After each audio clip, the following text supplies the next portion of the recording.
नमस्कार, between the lines with Niranjan में आपका स्वागत है।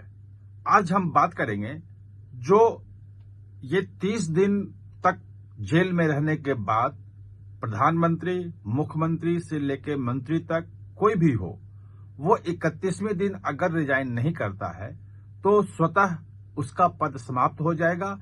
ये जो विधेयक पेश हुआ है और इस विधेयक को लेकर जो हंगामा हुआ है, इसके पीछे एक पूरी पटकथा है।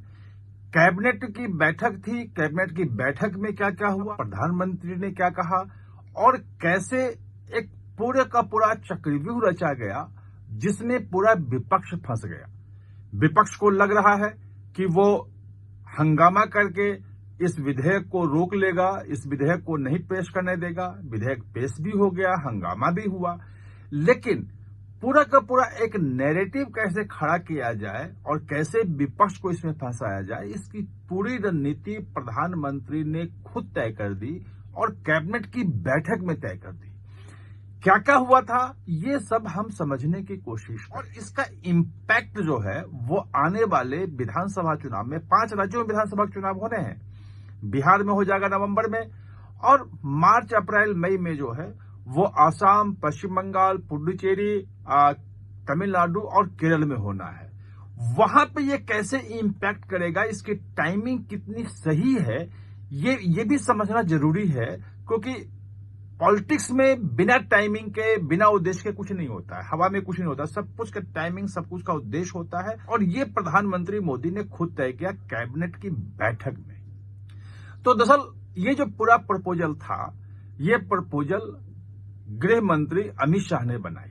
अमित शाह का पूरा था, ये गृह मंत्रालय का कहा था और उन्होंने ये तैयार किया कि करप्शन के मामले में बालाजी सेंथिल का जो मामला हुआ या केजरीवाल का जो मामला हुआ, मनीष सिसोदिया का मामला हुआ और जैन का मामला हुआ, ये एक अजीब सी सिचुएशन है, क्योंकि जेल जाने के बाद मंत्री, मुख्यमंत्री का क्या होगा ये पता नहीं है, ये उसमें स्पष्टता नहीं है, जिसके कारण से जेल में रहते हुए भी मुख्यमंत्री अरविंद केजरीवाल बने रह गए थे और पूरा का पूरा दिल्ली सरकार पैरालाइज थी।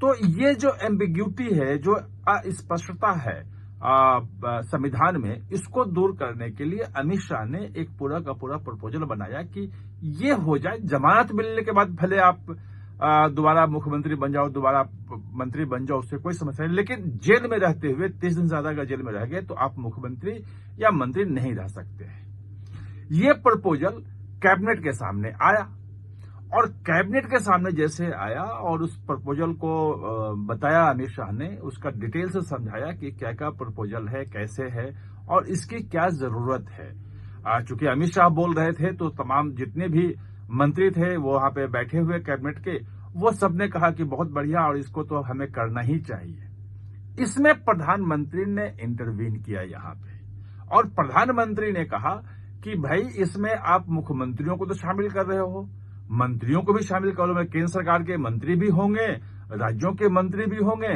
और तमाम राज्यों के मुख्यमंत्री भी सब इसमें आ रहे हैं।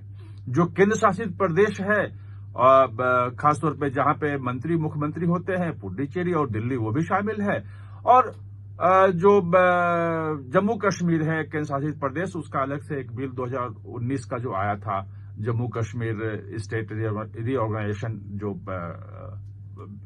कानून जो बना था, उसमें भी संशोधन कर, मैंने पूरा देश इसके दायरे में आ रहा है, लेकिन प्रधानमंत्री क्यों नहीं आ रहा है? प्रधानमंत्री का नाम इसमें क्यों नहीं है? ये खुद प्रधानमंत्री मोदी ने कैबिनेट की बैठक में कहा। सब लोग चुप हो गए, बोले कि भाई प्रधानमंत्री का पद जो है वो बहुत बड़ा होता है और प्रधानमंत्री को कानून बना करके 30 दिन में अगर कर दिया जाए तो उसका क्या होगा? बोले चाहे कुछ भी हो जाए, प्रधानमंत्री भी एक सेवक है, जैसे मंत्री बनते हैं, चुन के आते हैं, जैसे मंत्री जनता के प्रति जिम्मेवार हैं, वैसे प्रधानमंत्री भी है। कोई भी कानून अगर बनेगा तो प्रधानमंत्री को उससे बाहर नहीं होना चाहिए। ये क्लियर कट मोदी का था। उसके बाद वो प्रपोजल जो है अमित शाह ने कहा कि ठीक है, इसमें हम संशोधन करते हैं, इसको बदलते हैं और बदले हुए स्वरूप में उसको फिर से हम आपके सामने लाते हैं और उसके बाद उसमें प्रधानमंत्री का नाम शामिल किया गया। तो आप देखेंगे जिसमें पूरा का पूरा विधेयक है, उसमें जितने मंत्री हैं, मुख्यमंत्री हैं और प्रधानमंत्री हैं, सबके ऊपर ये लागू होगा कि अगर 30 दिन तक वो जेल में रहते हैं तो 31वें दिन अगर इस्तीफा नहीं दिया तो स्वतः उनका पद खत्म हो जाएगा, अपने पद पे वो नहीं रहेंगे। ये कानून है। अब ये जो चीज है, इसका इंपैक्ट आप सोचिए कि कहां कहां होने वाला है।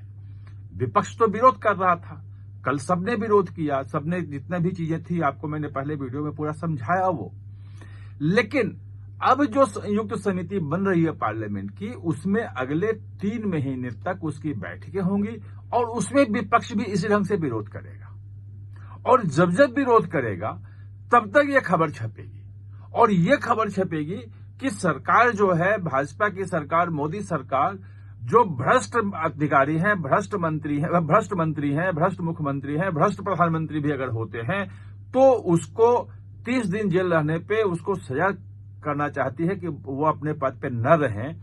ये एक भ्रष्टाचार के खिलाफ बड़ा अभियान के रूप में इसको ला रही है और विपक्ष इसको रोक रहा है। करप्शन के खिलाफ पूरे देश में एक माहौल रहता है और आने वाले राज्यों में जो चुनाव है उसमें खास तौर पे आप पश्चिम बंगाल में देखेंगे कि जिस ढंग से बड़े बड़े मंत्री जेल में गए हैं पिछले 3-4 सालों में, अभी भी जेल में वो है, करप्शन के बहुत मामले, एक बड़ा मुद्दा वहां बन गया है। जो तमिलनाडु है वहां भी करप्शन, बालाजी सेंथिल जिसके कारण से ये सब कुछ हुआ है, जो एक कारण वो भी है, वो वहीं के हैं। शराब घोटाले के बारे में कहा जाता है कि कई हजारों करोड़ का है, जिसकी जांच ईडी से रुकवाने के लिए एडी चोटी का जोर लगाए हुए हैं वहां पे स्टालिन, और बड़ा मुद्दा वहां पे है। और ऐसे ही 10 साल का जो विजन की सरकार है उसमें भी करप्शन का बड़ा मुद्दा है। उनकी बेटी के खिलाफ भी कुछ चार्जेज हैं, बाकी सब भी हैं, और वहां भी एक मुद्दा ये है। और विरोध कौन को लोग कर रहे हैं? वो टीएमसी कर रहा है। विरोध कौन कर रहा है? वो जो के है स्टालिन की पार्टी है वो विरोध करी। सीपीएम भी के है, स्टालिन की पार्टी है, वो विरोध करी। सीपीएम भी के है, विरोध कर रही है। कांग्रेस तो कर ही रही है, और कांग्रेस जो है वो डीएमके के पार्ट में है। ये सब इंडिया गठबंधन विपक्ष के जो पार्टियां हैं ये सब उसमें हैं। यानी कि अगर 6 महीने चलता है, अगले शीतकालीन सत्र में आ जाए, पास हो न हो, या हो सकता है कि बजट का सत्र में आए, उसी वक्त इलेक्शन चल रहा होगा इन राज्यों में। बंगाल में भी, तमिलनाडु में भी और केरल में भी वही अप्रैल के आसपास ये इलेक्शन है। अंतिम मार्च में शुरू हो जाए, अप्रैल में हो, या फर्स्ट मई तक वो खत्म होना है। तो उसी वक्त ये सब जो पूरा माहौल चलेगा करप्शन वाला, तो इस मामले में कहीं ना कहीं से विपक्ष जो है वो मजबूर है। उसको मतलब एक कह सकते हैं कि प्रधानमंत्री ने, मोदी ने जो चक्रव्यूह जो बनाया है करप्शन के खिलाफ एक लड़ाई का, उसमें खुद ब खुद ये जाके बुरी तरह से फंस गए हैं। देखना यह है कि आगे आने वाले समय में इसमें विपक्ष कुछ कोर्स करेक्शन करता है, या कल जो संसद के भीतर उसका जो रुख दिखा, वही रुख, वही हंगामेदार, वही गुस्सा इस बिल के खिलाफ वो आगे भी जारी रहता है। आप हमारे साथ चर्चा में जुड़े, इसके लिए बहुत बहुत धन्यवाद। और हाँ, चैनल को सब्सक्राइब करना न भूलें, इसका बेल आइकन दबाएं ताकि नया वीडियो कोई भी आए तो उसका नोटिफिकेशन समय पे आपको मिल जाए।